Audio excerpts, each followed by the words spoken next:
May forever para kay Mary Vantaculo. Share sila ng kanyang asawa sa gastusin sa pamilya. Kaya naman kahit papaano, masasabi niyang komportable ang kanilang financial resources. May katuwang kaya kayang matugunan ng mga pangunahing pangangailangan at nakakaluwag-luwag na. Komportable naman.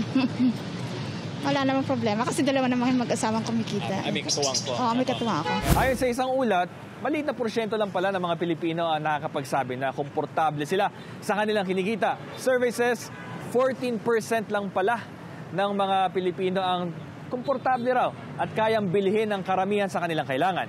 75% naman ang nagsasabi na naitatawid naman nila pero kailangan pa ng dagdag na trabaho. Habang 11% naman ang nagsasabi na naghihirap sila sa kanilang finances.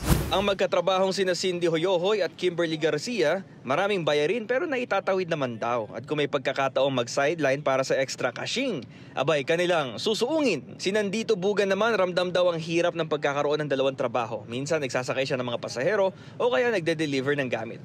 Kung hindi kakayod ng extra, mahihirapan sa gastusin talaga. Kailangan pa po ng extra. Kailangan po talagang doblein para may makain, may pambili ng ulam. Kung hindi mo gagawin, Oo, wala po talaga hindi ko gagawin.